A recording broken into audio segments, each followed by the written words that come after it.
video na nakiusap kung maari sasagutin natin itong propaganda nila ni Eliseo Soriano na pinapatay daw si Dr. Jose Rizal dahil sa pagtutol sa purgatorio.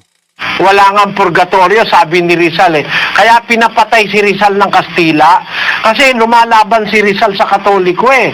Basahin po natin yung unexpurgated no limitang here. Yung no limitang hearing hindi pinakialaman ng Katoliko. Yung no limitang hearing original, meron po ako niyan eh sa akin library. Yung photocopy nung sulat kamay mismo ni Rizal. Ano po ang nakasulat sa no limitang hearing? Sa page 72 Sa kanyang kopya, page 72. Pero sa ibang kopya naman na edisyon, page 52. Yon ang propaganda ni Eliseo Soriano na pinapatay ng simbahang Katoliko daw si Dr. Jose Rizal dahil tinutulan ang purgatorio. Ito ang itutuwid natin, samahan ninyo ako. Kasi kamalingan, pag palaging inulit-ulit ay magmukha talagang katotohanan para sa ating mga kapatid na kulang ang kaalaman. Ang pagkadaya ay maranasan sa iba't ibang paraan. Pero napakasakit pag madaya tayo sa pananampalataya dahil nanganib pati ang ating kaluluwa. Viva Cristo Rey! Pro Dio et Ecclesia! Kumusta? Ito yung lingkod, Brad Windel Talibong, muli makasama ninyo sa pagkakataong ito. At kung bago lang kayo sa ating channel, inanyayahan natin ang ating mga kapatid din na magikayat sa mga kapatid nating mga Katolikong magsubaybay at magtanong. At kung bago lang kayo, huwag niyong kalimutan din na pindutin ang like. Huwag niyong kalimutang mag-subscribe kung bago ka lang. At pindutin ang bell button para updated kayo sa ating talakayan. Mag-comment at i-share ninyo mga kapatid. At sa pamamagitan ng super chat din, habang naka-live, pwede kayo makasuporta sa ating channel sa pamamagitan ng super chat mga kapatid. Di po ba si Dr. Jose Rizal ito? Makita niyo ang retraction sa kanyang pahayag, retraction sa kanyang pagiging miyembro ng Freemasonry. Na iniwanan niya at niyakap niya ang simbahang Katoliko. Pero bakit daw kung siya ay bumalik sa simbahang Katoliko, bakit pa si Dr. Jose Rizal ay pinatay? Kung nag-retract siya sa kanyang pahayag, paano natin sasagutin ito? At lalo na yung pahayag ni Eliseo Soriano. Kaya pinapatay si Rizal ng Kastila kasi lumalaban si Rizal sa Katoliko eh. Ito ang tatalakayin natin na natin patatagalin pa mga kapatid. Pakinggan natin si Eliseo Soriano. Wala nga purgatorio, sabi ni Rizal eh. Kaya pinapatay si Rizal ng Kastila kasi lumalaban si Rizal sa Katoliko eh. Basahin po natin yung unexpurgated no limitang here. Yung no limitang hearing hindi pinakialaman ng Katoliko. Yung no limitang hearing original, meron po ako niyan eh sa akin library. Yung photocopy nung sulat kamay mismo ni Rizal. Ano po ang nakasulat sa no limitang hearing? Sa page 72, ito po ang sabi kapatid. Ito po. But now, let's see how the idea of purgatory, which is absent from both the Old and the New Testaments, became Catholic doctrine. Neither Moses nor Jesus Christ make the slightest mention of purgatory. Yan, sabi po ni Rizal sa kanyang aklat na no limitang here, wala ikang purgatorio sa Old at saka sa New Testament, sa Matanda at sa Bagong Tipan. Kahit si Moises, kahit si Kristo, walang binanggit na purgatorio kahit kapiraso.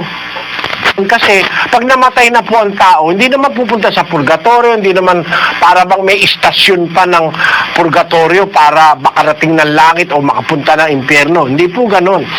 Pag namatay ang tao, punta sa libingan. Maghihintay siya ng paghukom. Pagdating po ng paghukom, bubuhayin lahat ng tao. Haharap tayo ngayon sa hukuman ni Kristo. Yon ang aral ni Eliseo Soriano. Walang particular judgment. Dahil pag mamatay ang tao, ay nasa libingan lang daw. At maghihintay sa tinatawag na general judgment. Ito ang itutuwid natin. Una, totoo ba yung sinabi ni Eliseo Soriano, mga kapatid, na pinapatay si Dr. Jose Rizal sa simbahang Katoliko dahil sa pagtutol niya sa purgatorio? Oh, galing naman mag-research nito. Yun talaga ang propaganda niya, mga kapatid. Kaya itutuwid natin. No? Ginagamit niya yung aklat ni Dr. Jose Rizal para tutulan ang doktrina ng purgatorio.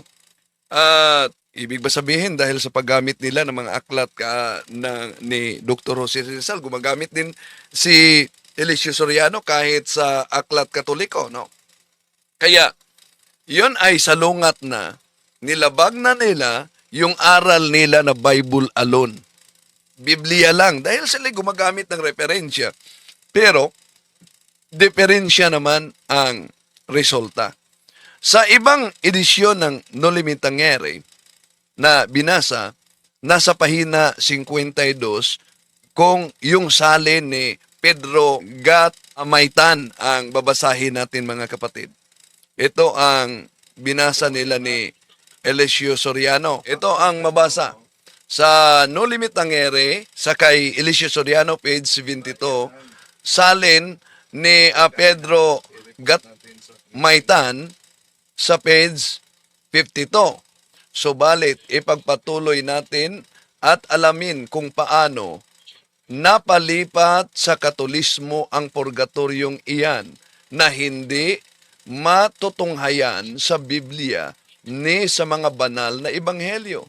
Si Moises man at si Jesucristo ay di bumanggit bahagya man sa bagay na ito, at ang tanging pangyayaring tinutukoy ukol sa bagay na ito at ang tanging pangyayaring tinutukoy ukol sa Makabyo ay hindi sapat.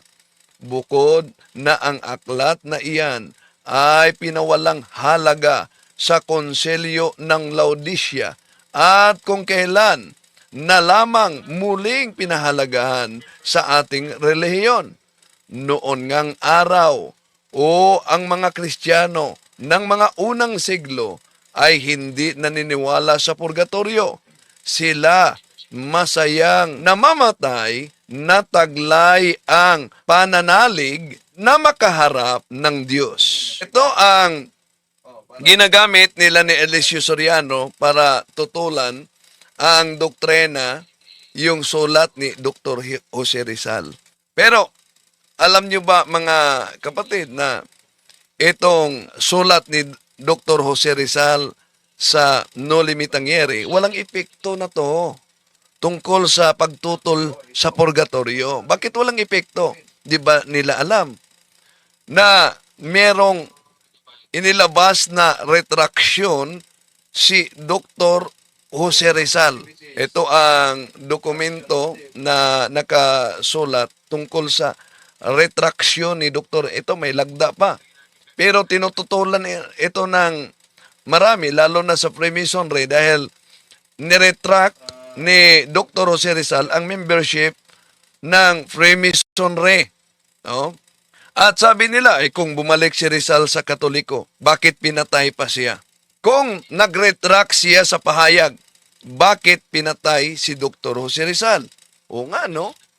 Parang may sense din ang tanong nila, pero napakalayo sa konteksto, mga kapatid. Bakit sinabi natin na ang naunang pahayag ni Dr. Jose Rizal sa Noli Me Tangere na binasa nila ni Eliseo Soriano at ginagamit laban sa Katoliko ay napawalang bisa? Dahil bago mamatay si Dr. Jose Rizal, may inilabas siyang retraksyon. Hindi lang sa pagiging membership ng Freemasonry.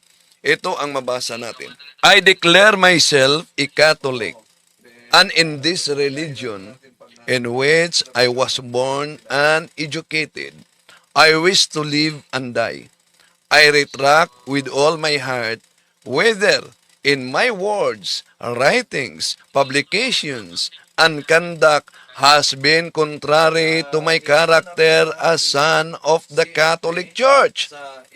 I believe and I confess whatever teaches, and I submit to whatever she demands. I abominate masonry as the enemy which of the church, and as a society prohibited by the church. The diocesan prelate may, as the superior ecclesiastical authority, make public this spontaneous manifestation of mine in order to repair the scandal which my act may have caused, and so that God and the people may pardon me. Sign, Dr. Jose Rizal. Nakasulat yan sa libro din nila ni Dr. Sonia Zaide at Dr. Gregorio Zaide. So, wala nang epekto. Yung naunang ginamit nila ni Eliseo Soriano. Pero kung ang argumento nila, mga kapatid, lalo na sa Freemasonry, sasabihin nila, pabasa natin itong retraction ni Dr. Jose Rizal na siya'y nag-retract bilang kaanib sa Freemasonry sa pamamagitan ng paglagda ng kasulatan na nauna nating ipinakita yung original na kopya, mga kapatid, na may lagda ni Dr. Jose Rizal. Ito ang kanyang retraction na binasa natin. So, ang argumento nila, kung bumalik si Dr. Jose Rizal sa simbahang Katoliko at iniwan niya ang pagiging kaanib sa mason, bakit ba umano? Siya ay pinatay pa rin ng simbahang Katoliko. Yon ang argumento nila. At yun din ang marinig natin galing ni Eliseo Soriano, di po ba? Na ang Katoliko daw ang nagpatay. Kaya pinapatay si Rizal ng Kastila kasi lumalaban si Rizal sa Katoliko eh. Para bang inosente sila sa kasaysayan tungkol ni Dr. Jose Rizal. Research naman pag may time. Ha? So, sa tanong kong, bakit si Dr. Jose Rizal pinatay? Kung nag-retract naman siya sa kanyang pahayag against sa simbahang Katoliko at sa membership ng Freemasonry, dahil iba ang kaso na kinaharap ni Dr. Jose Rizal sa Estado noon. Hindi iyon tungkol sa pagiging nagsulat siya sa purgatory. Hindi iyon tungkol sa pagiging kaanib niya sa mason. Ang kaso ni Dr. Jose Rizal, kung maalala ninyo sa kasaysayan, noong December 26, 1896, ang military court ay naglitis kay Dr. Jose Rizal. Anong kaso? Ang kaso, hindi yung dahil may sulat siya ng purgatorio, dahil siya ay miyembro ng Freemasonry. Ang kaso ay kasong rebellion, kasong sedition, at kasong conspiracy. At sa paglilitis ng military court kay Dr. Jose Rizal noong Disyembre 26, 1896, napatunayan na siya'y guilty sa naturang kasong rebellion, sedition at conspiracy. Halimbawa, kahit sa ating panahon ngayon, kung may isang taong mahatulan sa korte ng kamatayan, hindi po ba mangungumpisal yan sa pare? At sa pamamagitan ng sakramento ng pare, papatawarin yan, mga kapatid. Pero ibig ba sabihin dahil pinatawad siya sa sakramento ng simbahan, napawalang sala na siya, pati na sa desisyon ipinataw ng korte laban sa kanya? Gayon din si Dr. Jose Rizal. Kahit nagsulat na siya ng nasa mga aklat at kasaysayan, mga kapatid, nagsulat siya na nag-retract bilang kaanib. Ito, I declare myself as Catholic, and in this religion, which I was born and educated, I wish to live and die.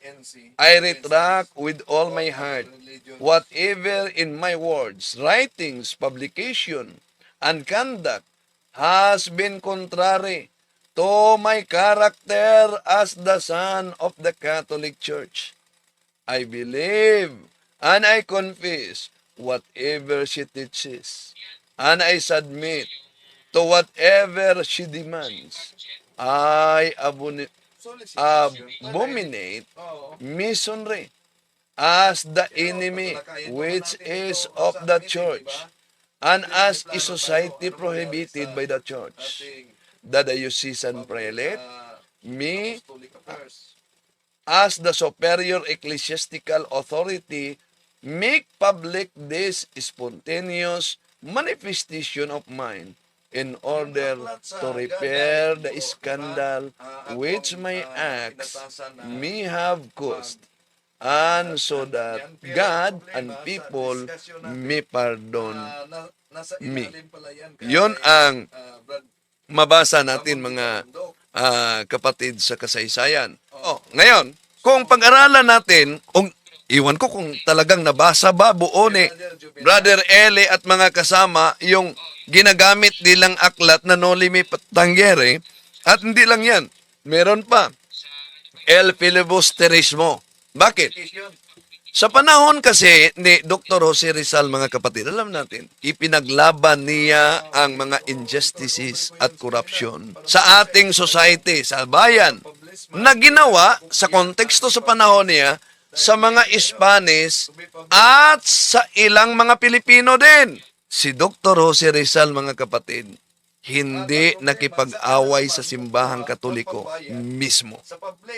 At kung mabasa talaga natin at nabasa talaga nila ni Soriano at mga kaanim yung Noli Me Tangere ni Dr. Jose Rizal, so malalaman ninyo na ang aklat na iyan na Noli Me Tangere na binasa ni ni Eliseo Soriano, dedicated yan ni Dr. Jose Rizal sa tatlong paring Katoliko, yung paring Gumbursa.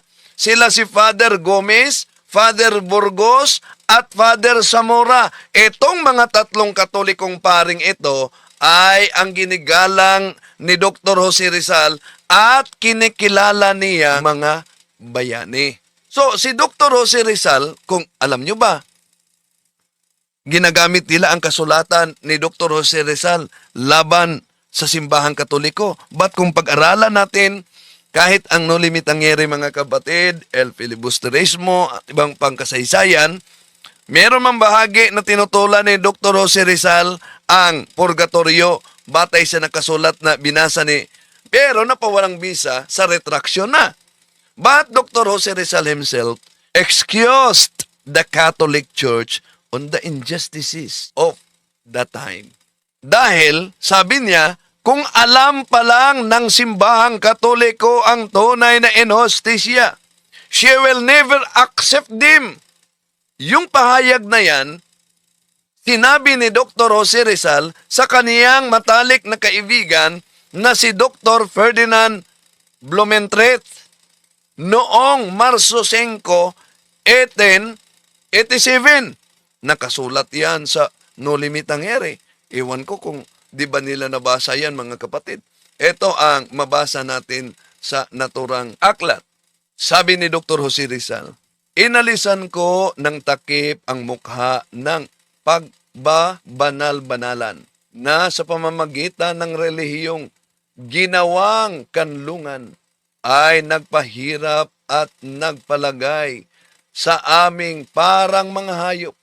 Sinikap kong ipakilala ang pagkakaiba ng tunay na relihiyon at di tunay. Itong huli, ang di tunay na relihiyon ay nagpapausbong ng pamanhiin at gumagamit ng mga banal na salita upang maakit ang aming salapi.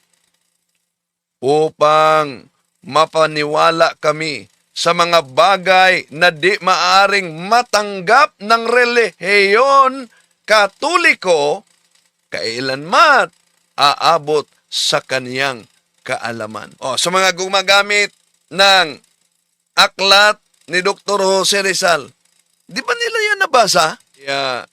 Yun ang problema sa mga gumagamit ng aklat, mga kapatid. Pagkatapos, pinipili lang. Yung sinabing walang purgatoryong mabasa sa Biblia, yung sabi ni Eliseo Soriano na pagkamatay ng tao ay nasa libingan. Maghihintay lang daw ng general judgment.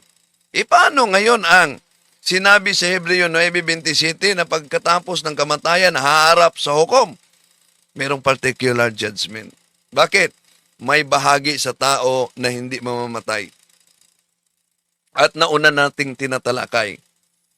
Di ba? Sabi ng ating Panginoon Jesucristo, mamatay man ang katawan, pero ang kaluluwa ay hindi mamamatay. Nasa San Mateo Kapitulo 10, versikulo 23. Ngayon, kung walang purgatorio mga kapatid, apay barbecue lahat. Bakit? Ano ang requirements para makapasok sa langit? Ang requirements para makapasok sa langit, Pinadayag 21:27, walang sino mang makapasok sa langit na kahit sinong may maliit na kasalanan. Kunting kasalanan, hindi pwedeng makapasok sa langit. Oh.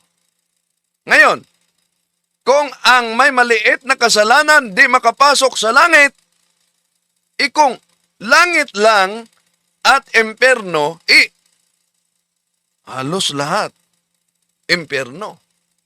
Pero dahil ang Diyos ay hostesya, ayon sa San Mateo Kapitulo 5, versikulo 26, tinitiyak ko sa iyo, hindi ka makakalabas ng bilangguan hanggat hindi mo mababayaran ang kabuuan ng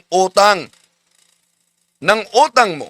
So, di daw umano makalabas sa naturang kulungan, mga kapatid.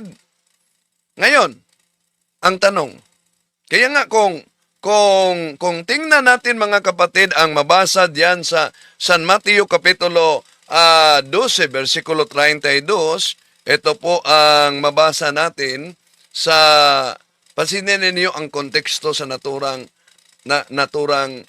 pahayag ng ating Panginoon Hesus.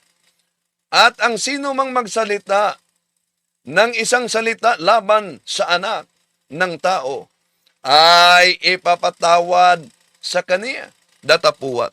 Ang sino mang magsalita laban sa Espiritu Santo ay hindi ipatatawad sa kaniya kahit sa sanglibutang ito o maging sa darating. Napansin nyo ba ang nakasulat? Ang sin against the Holy Spirit hindi mapatawad sa sanlibutang ito o maging sa darating. Ibig sabihin, sa talata na sa maging sa darating, meron pang chance. Ngunit, ang sin against the Holy Spirit ay wala ng kapatawaran. Dahil yon ay isa, obstinacy and final despair. Yung namatay na hindi hihingi ng kapatawaran, di talaga mapatawad. Pero ang konteksto dito, anong sabi ng ating Panginoon Jesucristo? Kahit sa sanlibutang ito, o maging sa darating, meron pang chance. Bakit? Walang sino mang makapasok sa langit na may kunting kasalanan ayon sa Pahayag Kapitulo 21:27. Kaya, anong sabi ng unang Pedro Kapitulo 3, versikulo 18 hanggang 20, napakalinaw ang mabasa natin dito mga kapatid. Sapagkat si Kristo na walang kasalanan ay namatay nang minsan para sa iyo na mga makasalanan upang iharap kayo sa Diyos. Siya'y pinatay sa laman at muling binuhay sa Espiritu. Sa kalagayang ito, nagpunta siya at nangaral sa mga espiritong nakabilanggo. Sila ang mga espiritong ayaw sumunod noong matiyagang naghintay ang Diyos ng panahon ni Noe habang ginawa nito ang daong doon iilang tao, walo lamang ang naligtas sa tubig. So, yon ang mabasa natin na maliban sa impyerno at langit, merong tinatawag na kulungan. Kulungan ng mga espiritu. Kulungan ng mga kaluluwa. Sabihin nila, mabasa ba dyan na kulungan yan ng kaluluwa? So, kung ang ating gagamitin ang Aramaic Bible, mga kapatid, ito ang ating mabasa. He preached unto the souls who were held in Sheol. Yun ang translisyon. Pero kung gagamitin natin ang isa pang Aramaic New Testament Parallel English Translation, ang mabasa natin, mga kapatid, ay ito. And he preached to those souls which were detained in Hades. Pero kung basahin natin, mga kapatid, ang Spanish translation kung ano talaga itong unang Pedro Kapitulo 3:19, a los tales dedico mucho tiempo el Espíritu por boca de Noé la fabricación del arca, el Padre se entiende, el por cárcel, el purgatorio. Ang kulungan ng mga kaluluwa o espiritu ay tinatawag na purgatorio. Bakit pumunta pa ang ating Panginoon Jesucristo doon sa kulungan na yan? Sabi sa unang Pedro, Kapitulo 4, versikulo 6, ipinangaral din ang magandang balita sa mga patay, upang bagamat sila'y nahusgaan ayon sa laman, gaya ng lahat ng nasa laman, mabubuhay sila sa Espiritu sa pamamagitan ng kapangyarihan ng Diyos. Napakalinaw. Kaya, yung aral ng simbahang Katoliko, lalo na ang ikalawang Makabyo, Kapitulo 12, versikulo 44-45, mga kapatid, na naunang binanggit din sa aklat ni Dr. Jose Rizal, sa King James Version, tandaan ninyo, ang King James Version na 1611, merong ikalawang Makabyo, 2 Makabyo, merong Sirach. Pero pag dating sa 1827 sa British Foreign Bible Society, abay tinanggal na ng mga protestante ang unang Makabyo, 2 Makabyo. Pero yung King James Version 1611 hanggang ngayon nanatili pa. Dalawang uri ang King James Version. Baka di nila alam yan. No. At ang ating doktrina tungkol sa panalangin sa mga kaluluwa. Kung tingnan natin, kahit nga sa bagong tipan, di lang sa Makabyo, si San Pablo nanalangin para kay Onesiporo na patay na. Ito, mabasa natin. I pray that the Lord will be kind to the family of Onesiporos. He often cheered me up and wasn't ashamed of me when I was put in jail. Then, after he arrived in Rome, he searched everywhere until he found me. I pray that the Lord Jesus will ask God to show mercy to Onesiporos on the day of judgment. You know how much he helped me in Ephesus. Ngayon, sasabihin nila, nanalangin si San Pablo. May mabasa ba na si Onesiporo ay patay na? Punta tayo sa biblical commentary, mga kapatid. Ito ang mabasa natin. Onesiporo is anon.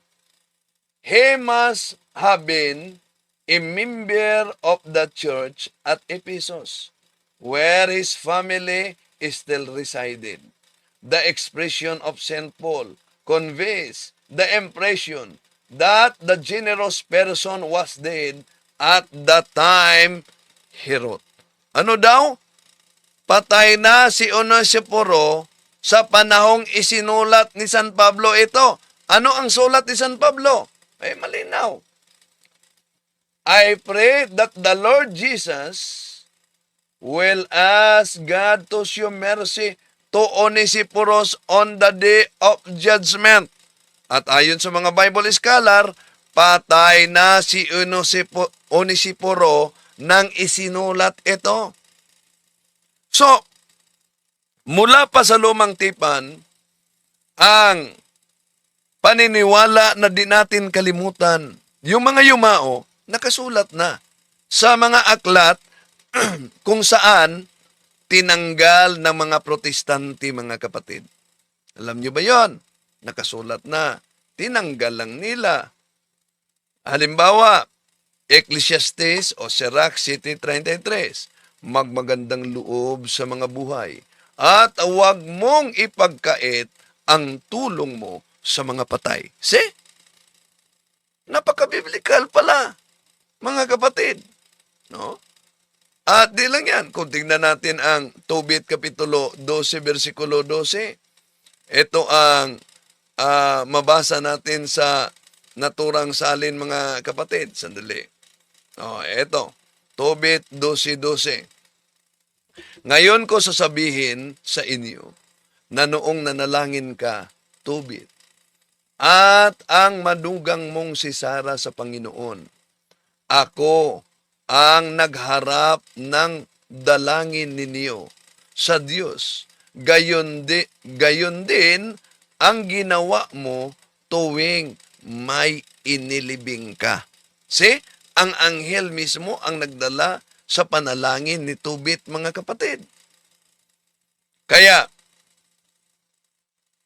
para tutulan sa mga anti-Catholic, abay, tinanggal nila yung unang Makabyo.